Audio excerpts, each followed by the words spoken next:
ওরে নবীর উম্মতের দল, বনের জবানের তালাওয়াতে ওমরের দিলটা নরম হয়ে গেল। ওমর ডেকে বলে, রে বোন, এই কোরআনের তেলাওয়াত এত সুন্দর, তুমি যার কাছে কোরআন শিখছো সেই লোকটা না জানি কত সুন্দর, চলো সেই লোকটাকে একবার দেখায়া দেও। এবার ওমরের নিয়া ভগ্নিপতি খোবায়েব আমার নবীর দরবারে রওনা। আমার নবী সাহাবায়ে কেরামদেরকে তালিমের ভেতরে মশগুল ছিলেন। সাহাবায়ে কেরাম কেউ কেউ চতুর্দিকে পাহারা দেয়, কারণ মক্কার অলিতে গলিতে দুশমন নবীরে পেলে হত্যা করে ফেলবে। ওই যে আবু তালিবও নাই, খাদিজাও নাই, এখন সবাই রেডি, পাইলেই নবীরে হত্যা করে ফেলবে। সাহাবায়ে কেরাম হঠাৎ করে তাকায় দেখলো ইসলামের দুশমন ওমর আসতেছে। নবীকে গিয়া বলে, দুশমন আপনি অর্ডার দেন ওমরের আমরা এখনই বিদায় করে দেই। মায়ার নবী কান্না জড়িত কণ্ঠে বলে, রে ও ভাই, তোমরা ওমরের কিছু বলবা না, রাস্তা করে দাও, ওমর আমার কাছে আসতে যেন পারে, কারণ আমি পয়গম্বর আল্লাহর পক্ষ থেকে জেনেছি ওমর এখন আমাকে মারার জন্য আসে না, ওমর নিজে মরার জন্য আসতেছে। সালাম দেওয়া লাগবে না, কারণ ওখানে কোনো ফেরেশতা নাই, আছে চূড়ান্ত জুতার। কে সে? ওমর তরবারি দৌড়াচ্ছে, রাহমাতুল লিল আলামিনের মাথা কেটে আনবে।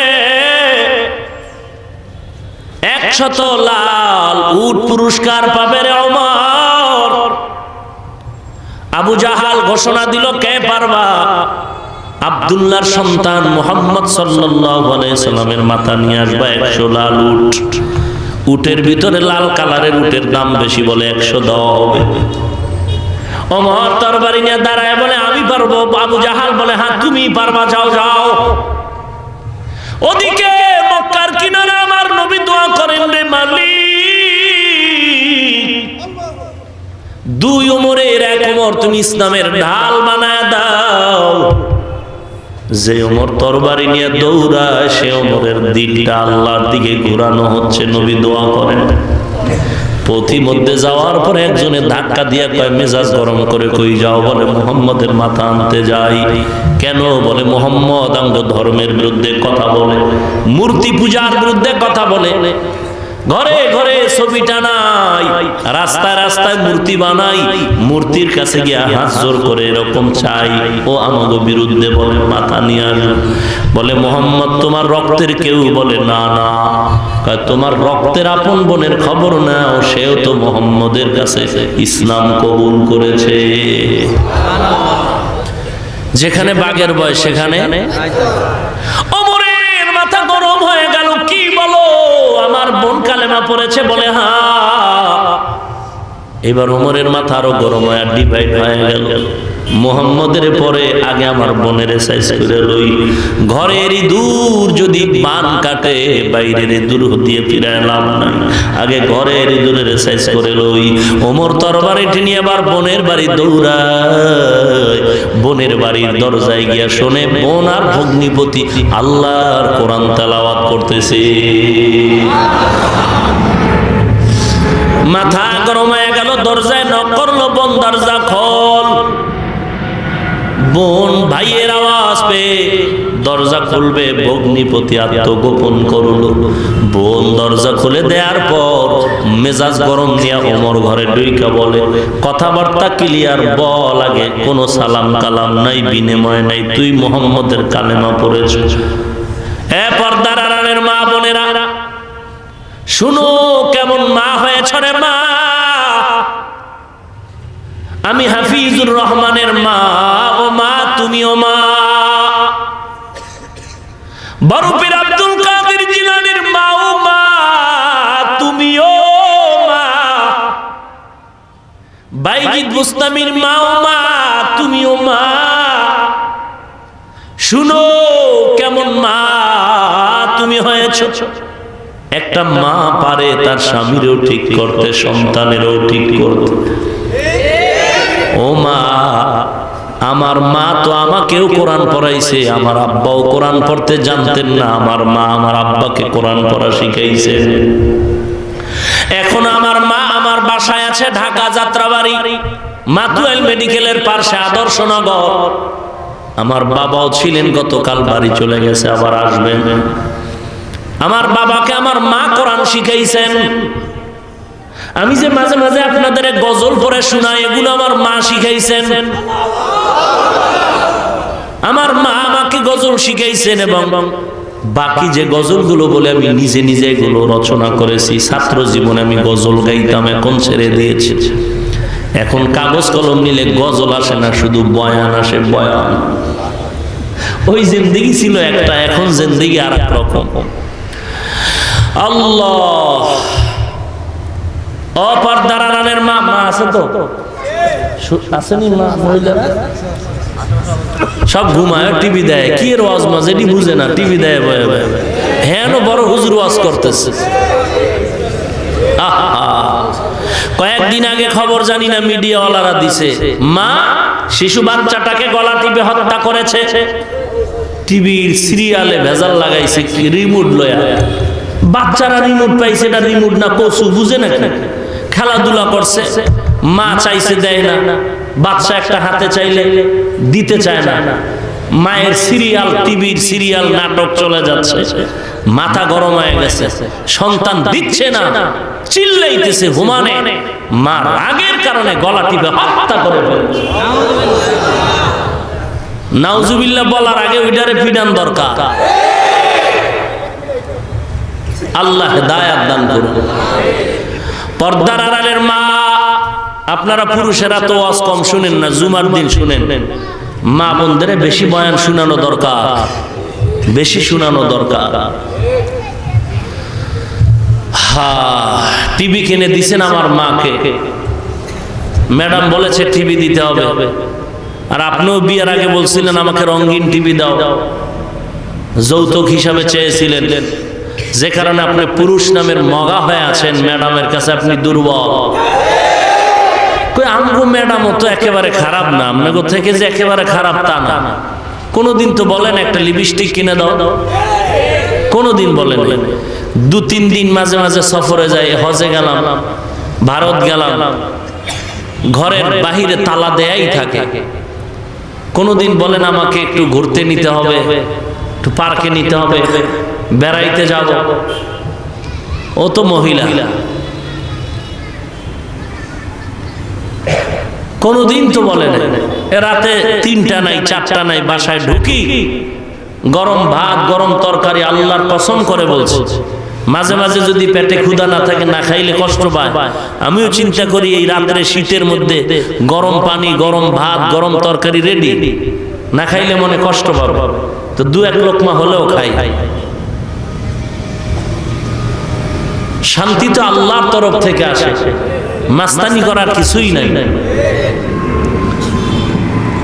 ওমর বলে, তুমি কি মুহাম্মদের কালেমা পড়েছো? ওমরের বোন ডাক দিয়া বলে, হ্যাঁ আমি মুহাম্মদের কালেমা পড়ে মুসলমান হয়ে গেলাম। ওমরের মাথাটা গরম, ডেকে বলে তাড়াতাড়ি কালেমা ফিরায় দাও। বোন ডাক দিয়ে বলে, রে ভাই মনে কষ্ট নাও, আর যা করো কালেমা ফেরত দেয়া যাবে না, কারণ আমি এমার্জেন্সি রোগী, এমার্জেন্সি ট্যাবলেট সেবন করেছি, পশমের গোড়ায় গোড়ায় আমার ট্যাবলেট চলে গেছে, ফিরে দেওয়ার কোনো সুযোগ নাই। আমি জাহান্নামের আসামি। কালেমার পতাকা নিয়ে যখন আমি কালেমাটা ঢুকায় রাখছি, কালেমার মোহব্বত আমার পশমের গোড়ায় গোড়ায় ঢুকে গেছে, কালেমা ফেরত দেয়া যাবে না। তুমি যদি আমাকে মারো, মারো, কোনো আপত্তি নাই। ওমর এই কথা শুনে মাথা গরম, তরবারিটা বের করে উল্টা পিঠ দিয়া বনের উপরে প্রহার। বনের উপরে তরবারির উল্টা পিঠ দিয়ে যখন আঘাত করতে শুরু করলো, বোন এক পর্যায়ে মাটিতে পড়ে গেল। বোনের শরীর থেকে রক্ত প্রবাহিত শুরু হয়ে গেল।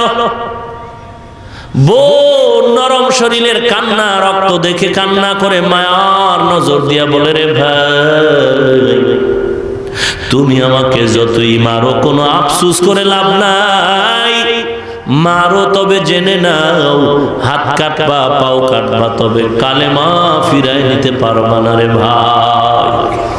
তুমি আমাকে মারো আমি সহ্য করতে পারি না রে ভাই।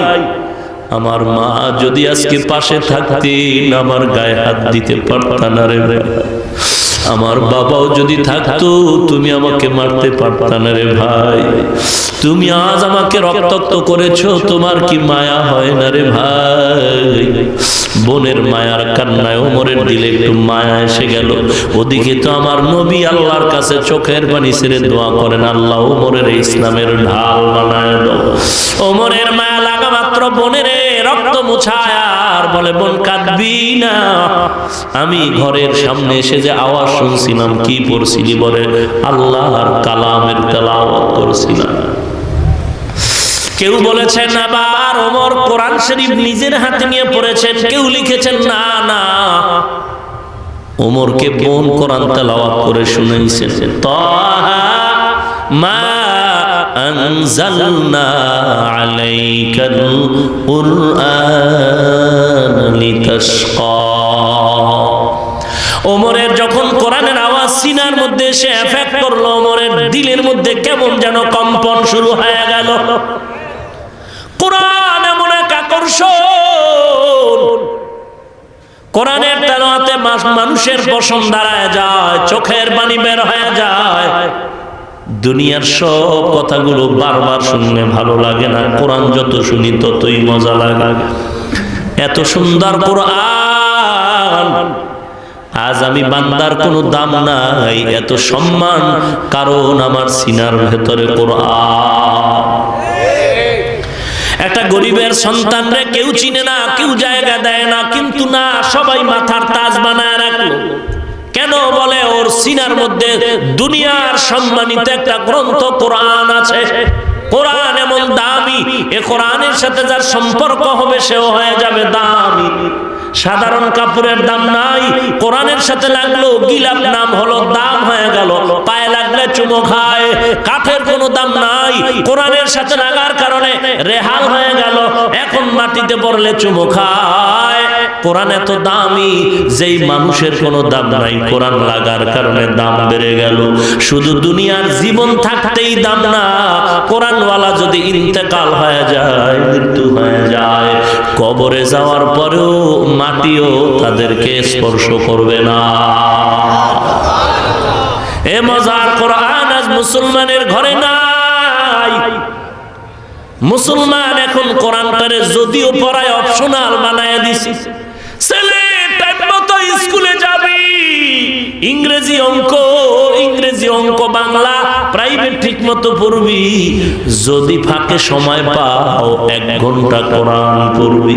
কেমন ভাবে পড়বি? মুয়াজ্জিন ভাড়া করছি, মুয়াজ্জিন ভাড়া করে রাখছি, মাসে 1000 টাকা দিব, এসে এসে তোরে কোরআন পড়ায় যাবে। টাইম নাই, সন্ধ্যার পরে প্রাইভেট পড়তে হয়, সকালবেলা ফজরের পরে স্কুলে যেতে হয়, ইংলিশ মিডিয়ামে দৌড়াতে হয়, আবার দুপুরের পরে একটু খেয়ে আধা ঘন্টা রেস্ট নিয়ে আবার প্রাইভেট মাস্টার আসতে হয়, বাংলা পড়ায়, অঙ্ক পড়ায়। টাইম নাই। 24টা ঘন্টার ভিতরে কোরআন পড়ার একটা ফালতু টাইম হলো আসরের পর, যেই সময় বাচ্চাদের খেলাধুলার সময়। মুয়াজ্জিনের বলছে আমার ছেলেটারে গিয়া কোরআন পড়াবেন আমার বাসায়। মুয়াজ্জিন যখন যায়, একদিন গিয়া বসলো, পরের দিন গিয়া ছেলেটার খবর নাই। মা বলে ছেলে খেলতে গেছে মাঠের ভেতরে। মাসের ভিতরে 10 দিন পড়তেও পারে না, 20 দিন খেলার ভেতরে যায়, কারণ ক্রিকেট খেলা বড় দামি। আজ আমার সোনার ছেলের লেখাপড়া ক্ষতির পেছনে একমাত্র কারণ টিভি আর ক্রিকেট খেলা। ওরে নবীর উম্মত, আসরের পরে 1 ঘন্টা বা মাসে 10 দিন 20 দিন আর পড়ার সুযোগ নাই খেলাধুলা। মুয়াজ্জিনে কত বলে 1000, তাও ঠিক মতো দেওয়া হয় না। মুয়াজ্জিন লজ্জায় চাইতে পারে না। অথচ ইংরেজি যে পড়ায়, বাংলা যে পড়ায় প্রাইভেট মাস্টার, 5,000 6,000 টাকা দেয়া হয়, অগ্রিম দেওয়া হয়। আল্লাহর কালামের সাথে সম্পর্ক নাই রে মুমিন। অথচ যেই ঘরে কোরআনের তেলাওয়াত হবে, ফজরের নামাজের পরে পুরো কোরআন পড়ার সুযোগ যদি না থাকে, কমপক্ষে ফজরের নামাজের পরে সূরা ইয়াসিন তেলাওয়াত করো, যোহরের নামাজের পরে সূরা ফাতাহ, ইন্না ফাতাহনা লাকা ফাতহাম মুবিনা, এই সূরাটা তেলাওয়াত করো, আসরের নামাজের পরে আম্মা ইয়াতাসাআলুন সূরাটা তেলাওয়াত করো, মাগরিবের নামাজের পরে সূরাতুল ওয়াকিআ, ইযা ওয়াকাতিল ওয়াকিআ লাইসা লিওয়াকাতিহা কাযিবা সূরাটা তেলাওয়াত করো, এশার নামাজের পরে সূরাতুল মুলক তেলাওয়াত করো, তাবারাকাল্লাযী বিয়াদিহিল মুলক ওয়া হুয়া আলা কুল্লি শাইইন কাদির। এই 5টা সূরা যেই ঘরে 5 ওয়াক্ত নামাজের পরে তেলাওয়াত হবে, রহমতের ফেরেশতারা ওই ঘরটাকে পাহারা দিবে। কোরআনের তেলাওয়াত নাই। এখন তো ঢাকার শহরে গ্রামে মসজিদে মসজিদে কোরআন পড়ানোর একটা টাইম দেওয়া হয়। এত সুন্দর সুযোগ পেয়েও বান্দা কোরআন পড়তে শিখতে পারলো না, কপাল পুড়ে গেল। ওরে নবীর উম্মতের দল, বনের জবানের তেলাওয়াতে ওমরের দেহটা নরম হয়ে গেল। ওমর ডেকে বলে, রে বোন, এই কোরআনের তেলাওয়াত এত সুন্দর, তুমি যার কাছে কোরআন শিখছো সেই লোকটা না জানি কত সুন্দর, চলো সেই লোকটাকে একবার দেখায়া দেও। এবার ওমরের নিয়া বগ্নিপতি খোবায়েব আমার নবীর দরবারে রওনা। আমার নবী সাহাবায়ে কেরামদেরকে তালিমের ভেতরে মশগুল ছিলেন। সাহাবায়ে কেরাম কেউ কেউ চতুর্দিকে পাহারা দেয়, কারণ মক্কার অলিতে গলিতে দুশমন নবীরে পেলে হত্যা করে ফেলবে। ওই যে আবু তালিবও নাই, খাদিজাও নাই, এখন সবাই রেডি, পাইলেই নবীরে হত্যা করে ফেলবে। সাহাবায়ে কেরাম হঠাৎ করে তাকায় দেখলো ইসলামের দুশমন ওমর আসতেছে। নবীকে গিয়া বলে, দুশমন আপনি অর্ডার দেন ওমরের আমরা এখনই বিদায় করে দেই। মায়ার নবী কান্না জড়িত কণ্ঠে বলে, রে ভাই, তোমরা ওমরের কিছু বলবা না, রাস্তা করে দাও, ওমর আমার কাছে আসতে যেন পারে, কারণ আমি পয়গম্বর আল্লাহর পক্ষ থেকে জেনেছি ওমর এখন আমাকে মারার জন্য আসে না, ওমর নিজে মরার জন্য আসতেছে। ওমর আমাকে মারার জন্য আসে নাই, ওমর এখন নিজেকে মরার কোলে ঢেলে দেওয়ার জন্য আসতেছে। ওমর রাস্তা দিয়ে পয়গম্বরের সামনে এসে চেহারা মুবারকের দিয়ে তাকায়, ওমর পাগল হয়ে গেল, কারণ আমার নবীর চেহারা এত বরকত, এত বরকত। কোন মানুষ যদি একদিন দুদিন না, একটানা 7 দিনের ক্ষুধা নিয়ে একটা নজর আমার মায়ার নবীর চেহারা মুবারকের দিকে যদি তাকাইতো, একটা নজরে 7 দিনের ক্ষুধা নিবারণ হয়ে যাইতো। ইমামুল আউয়ালিন আল আখিরিন বহরে সদকা রহমাতাল লিল আলামিন সাইয়্যিদুল কাউনাইন খাতমুল মুরসালিন আখিরা মুদবুদ ফখরুল আউয়ালিন। ওরে নবীর উম্মতের দল, ওমর আমার নবীর কাছে এসে তরবারিটা দিয়া বলেন, ও পয়গম্বর, তরবারি নিয়ে আপনি আমার গর্দান কেটে দেন। আমি বেয়াদবি করেছি, আপনাকে গর্দান আপনার নেয়ার জন্য আসছি না, আমি ভুল করেছি, আপনি আমাকে গর্দান কেটে বিদায় করে দেন। তবে আমাকে বিদায়ের আগে জান্নাতের মেহমান বানায়, কালেমা পড়ায়া আমাকে খাঁটি মুসলমান বানায় দেন হে নবী। রহমাতুল লিল আলামিনের হাতে হাত দিয়ে ওমর কালেমা পড়ে মুসলমান হয়ে গেল। এখন ওমর কালেমা পড়ে তরবারি নিয়ে দাঁড়ায় কয়, রে বেঈমান, একটু আগে তোদের পক্ষের শক্তি আমি ওমর, এখন আমি কালেমার মালাটা গলায় লাগায় তোদের ডাকি, আয় আয় মুহাম্মদের তোরা মারার পরিকল্পনা করেছ, সাহস থাকলে আয়, আমি ওমরের তরবারির সামনে আয়, আমি ওমরের তরবারি তোর ফয়সালা করে দিবে, আয়।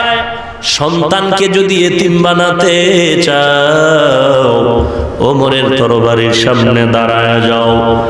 যদি তোমার স্ত্রীকে বিধবা বানাতে চাও আসো, ওমরের তরবারি ফয়সালা করতে দ্বিধা করবে না, কারণ আমি ওমর যথেষ্ট সারা দুনিয়ার বেঈমানের সাথে। ওরে নবীর উম্মত, কোরআনের বিরুদ্ধে যারা কথা বলতেছো, নবীর বিরুদ্ধে যারা কথা বলতেছো, মনে করেছো মুসলমান বুঝি দুর্বল। না না, মুসলমান দুর্বল নয়। যুগে যুগে ওমরের মতো বীর পাহলোয়ান মুসলমানের ভেতরে থাকবে। পারবে না মুসলমানের সাথে কোনো বেঈমান কোনো জাতি পারবে না, কারণ মুসলমানের টাকা বেশি না না, মুসলমানের অস্ত্র বেশি না না, মুসলমানের ইমানের আওয়াজ আর তাকবীরের ধ্বনি আর আসমানের পাওয়ার। শাহজালালের তাকবীরের সামনে গৌর গোবিন্দ কোটি সম্পদ নিয়ে টিকতে পারে নাই। ইব্রাহিম নবীর তাকবীরের সামনে নমরুদের মতো বেঈমান টিকতে পারে নাই। মুসা নবীর সাথে বেঈমান ফিরআউন টিকতে পারে নাই। কারুন টিকতে পারে নাই। সাদ্দাত হামান টিকতে পারে নাই। এ বাংলার জমিনে মুসলমানের সামনে বেশ্যা তাসলিমা টিকতে পারে নাই। মুসলমানের আজে পালায় গেছে। ওরে মুসলমান, আমরা বেয়াদবের জাতি নয়, মনে করিও না চুপচাপ বসে আছি আমরা বোবা। না না, আমরা আদবের কারণে চুপচাপ বসে আছি, কারো কাছে কিছুই বলি না। তবে যখন সীমা লঙ্ঘন করে ফেলবে রে বেঈমান, তখন আমরা মুসলমান এমন আওয়াজ দিব, ওরে এমন পতন তোদের হবে, লাশও খুঁজিয়া কেউ জমিনে পাবে না।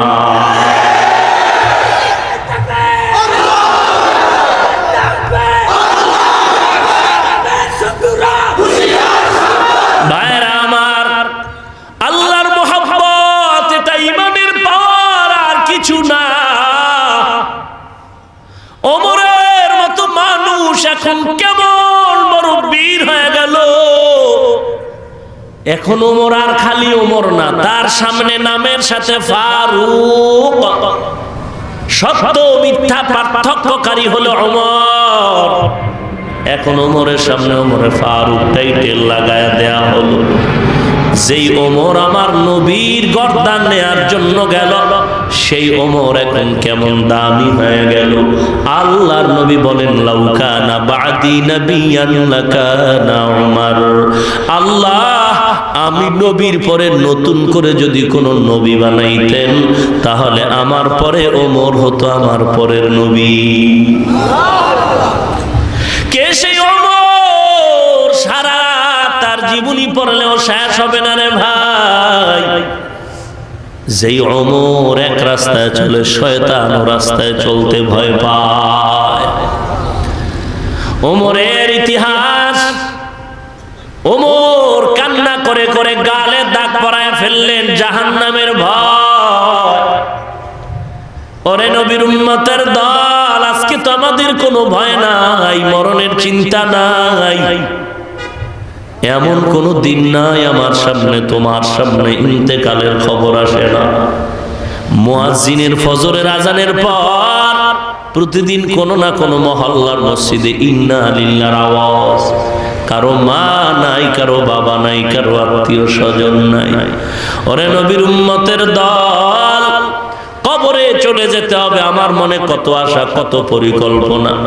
ঘুমের থেকে আমি উঠতে পারবো কিনা সেই গ্যারান্টি আপনার আমার কারো হাতে নাই।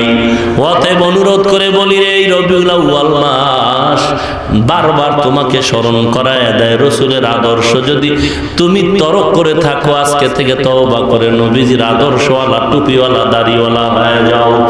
যারা সারা জিন্দেগি চিল্লাইব আমি নবীর আশিক, নবীর সুন্নাত মানবে না, এরা সহসায় জান্নাত পাবে না। অনুরোধ করে বলি, আমরা নবীর আদর্শে টুপিদারি পরার কারণে তো আমাদের ঘুম নষ্ট হয় নাই, আমাদের দুনিয়ার বাজার বন্ধ হয় নাই, দুনিয়া দুনিয়ার চলাফেরা বন্ধ হয় না, আমরা স্বাধীনতা থেকে বঞ্চিত হয়ে যাই না। অনুরোধ করে বলি, ও নবীর উম্মতের দল, আল্লাহ পাক জিন্দেগি বড় আরামে রেখেছেন। আজকে দাড়িওয়ালা টুপিওয়ালা নবীর আদর্শওয়ালাদের মতো বাংলাদেশ কেন সারা দুনিয়ার 1 নম্বরের ধনী ও শান্তিতে না? সারা দুনিয়ার সব থেকে বড় ধনী, তার খবর নাও, নবীর আদর্শওয়ালাদের মতো শান্তিতে নাই। শান্তি দেওয়ার মালিক আল্লাহ। আল্লাহ তখনই শান্তি দিবেন যদি আমরা আল্লাহর গোলামি করি আর আমার নবীর আদর্শ মানি, সুন্নতের আমল করি রে নবীর উম্মত। অনুরোধ করে বলি, টুপি মাথায় দাও, লম্বা জামা পরো, কোরআন পড়ো, 5 ওয়াক্ত নামাজ আদায় করো। 5 ওয়াক্ত নামাজ বাদ দেয়া যাবে না রে ভাই।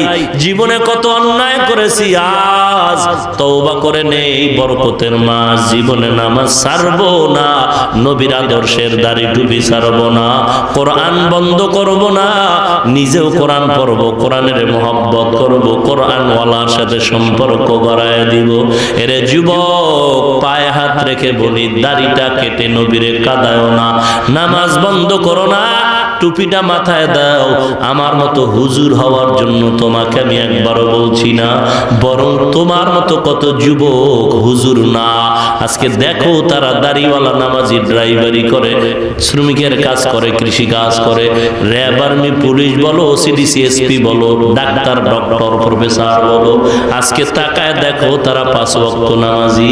সুপ্রিম কোর্টে একদিন গেলাম, এই দিয়ে দেখলাম বিচারপতির গলায় ভাগরি, লম্বা জামা, মনে হয় যেন জাতীয় মসজিদ বাইতুল মুকাররমের খতিব। তুমি কেন পারলা না রে যুবক? স্কুল কলেজে পড়ো, তোমার মতো কত স্কুল কলেজের ছাত্র তোমার ক্লাসে আছে নামাজ পড়ে দাড়িওয়ালা। তুমি কেন পারো না রে ভাই? অনুরোধ করে বলি, তওবা করে নাও। কোন দিন যে মরণ হবে জানা নাই, আল্লাহর ভয় অন্তরে ঢুকায় নাও, তওবা করে নাও। আজ আমার নবীর আদর্শ দেখে কত বেদিন আজ কালেমা পড়তেছে, আর আমরা মুসলমানের ঘরে জন্মগ্রহণ করেও আজ নবীর সুন্নতের আমল করতে পারি না। কিছু বললেই বলে, হুজুর এটা কি জায়েজ নাই? শার্ট প্যান্ট টাই পরে নামাজে দাঁড়াইলে কেন বলে এটা কি না জায়েজ? ওরে জায়েজ না জায়েজ কেন বলো রে বাবা? আমার নবী পড়ে নাই, আমি পড়ব না, ফতুয়া এটার থেকে আর বড় নাই। এটাই সব থেকে বড় ফতুয়া। আমার নবী করে নাই, আমি করব না। আমার নবী করে নাই, আমি করব না। আমার নবী করতেও বলে না, আমি করব না রে নবীর উম্মত। আমার নবী সুন্নতি পোশাক পরে নামাজ পড়েছেন। ও ভাইজান, আপনি চাকরি করেন, দায়বদ্ধতা আছে বুঝি, ঠিক আছে, আপনি চাকরির সময় চাকরি করেন, কিন্তু নামাজের টাইমে আপনি নামাজ পড়েন, সুন্নতি পোশাকটা পরে নামাজ আদায় করেন, নামাজের জন্য আলাদা একটা পোশাক নিয়ে চলেন। শুধু তাই নয় রে মুসলমান, এটা আমার আল্লাহর উপরে তাওয়াক্কুলের দুর্বলতা। রিজিকের মালিক আল্লাহ, চাকরি আমারে খাওয়ায় না, আমাকে বাঁচায় না, আল্লাহ আমার রিজিক দেয়, শান্তি দেয়ার মালিক। আমি যদি আল্লাহর মহব্বতে চলি, অল্প টাকাও যদি পাই, এ টাকার ভেতরে অনেক বরকত। আর আল্লাহ যদি নারাজ হয়ে যায়, কোটি টাকা পেলেও টাকায় কোনো বরকত হবে না। অতএব আমরা তওবা করে নেই, বরকতের মাস, সিরাতুন নবী, নবীর আদর্শ পালনের মাস, তওবা করার মাস। এই দিন রবিউল আউয়াল, রোজা রাখার মাস। নবীজির হাদিস মতে যারা রোজা রাখবে তারাই তো নবীর সুন্নতের মহব্বতে, নবীর আদর্শের পাগল বলে দাবি করার অধিকার পাবে। জীবনভর নবীর ইন্তেকালের সময় মদিনার হালাত আপনারা জানেননি, সবাই আনন্দ করছিল নবীর ইন্তেকালে। এ আল্লাহর বান্দারা বলেন, আনন্দ করছিল না? না না, ওমর কান্না করে, আবু বকর কান্না করে। নবীজির ইন্তেকালে গরু ঘাস মুখ লাগায় না, উট কান্না করে, চোখের পানি বেয়ে বেয়ে পড়ে। ওরে নবীর উম্মতের দল, সাহাবায়ে কেরামের খানা নাই, মক্কায়ও কান্নার আওয়াজ, মদিনায়ও কান্নার আওয়াজ। মদিনা সব কান্নায় ভেঙে পড়ল রে বাবা। নবীজির ইন্তেকালে যদি শুধু নবীজি রবিউল আউয়ালে ইন্তেকাল করলেন, রবিউল আউয়ালে দুনিয়াতে আসলেন, আগমনের আনন্দই সারা জীবন করলা। নবীর ইন্তেকালের সাহাবায়ে কেরাম যে কান্না করলো, সে কান্না কেন করলা না রে বাবা? তুমি আনন্দই জীবন কাটাইলা, নবীর ইন্তেকালের কান্না তোমার বেদনাদায়ক অবস্থাটা কোথায়? ও নবীর উম্মত, সাহাবায়ে কেরামের কান্নার ইতিহাস তোমার সামনে কি আসে না? নবীর ইন্তেকালে সাহাবায়ে কেরামের ঘুম নাই, খানা নাই, কান্নার আওয়াজ তোমার ভেতরে কেন কান্না নাই? অথচ কান্নার জিন্দেগি তুমি পাইলা না। আল্লাহ বলেন চোখের পানির এত দাম, কান্না করা বান্দা জাহান্নামের আসামি হতে পারে না। কোনো কান্না নাই, জমিনে কান্নার আওয়াজ নাই।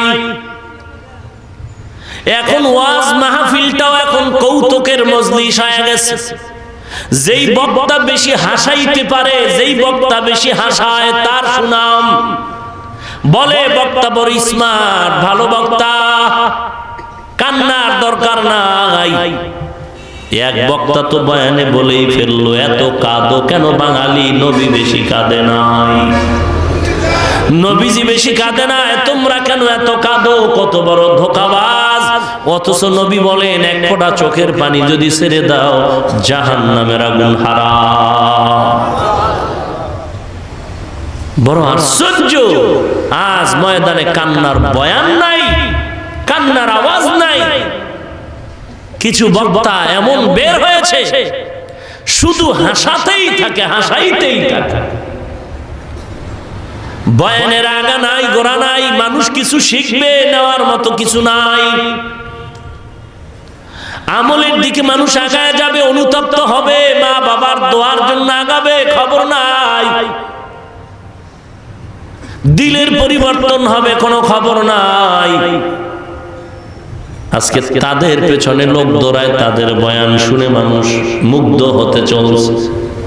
ওরে নবীর উম্মতের দল, আমি বলবো আপনারা হাসবেন কি হাসবেন না জানি না, তবে ফাইনাল অ্যান্সার দেয়া যায়, যেই বয়ান ও কোরআনের মজলিসে কান্না হবে না, ওই বয়ানে আকাশচুম্বী লেকচার আর বয়ান যদি হয়, বরকত আপনারা পাবেন না।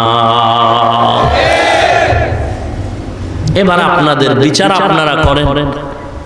কেউ জাহান্নামে গেলে কে ফিরাবে? আল্লাহ আপনি হিদায়াত দান করেন। কোরআন তেলাওয়াত সহি নাই, আপনি প্রশংসা করেন, তার মতো লেকচারওয়ালা আর কে আছে? আর স্লোগান দিবেন, কি বলে এটা শুনো, কে বলে এটা দেখার দরকার কি ভাই? কি বলে এটা শুনো। শরীয়তের বেলায় স্লোগান চূড়ান্ত কুফরি, শিরকি, হারাম স্লোগান। শরীয়তের স্লোগান হলো কি বলে, ওই শোনার আগে কে বলে তাকে আগে যাচাই করো। বলনেওয়ালার মধ্যে সুন্নতের আমল আছে কিনা, বলনেওয়ালার ভাষা সুন্দর আছে কিনা, বলনেওয়ালার আমল ভালো কিনা। যদি ভালো হয় তার অল্প কথায় ফায়দা হবে, আমল যদি ভালো না হয়, কান্নাওয়ালা বয়ান যদি না হয়, বিশাল বয়ান করলো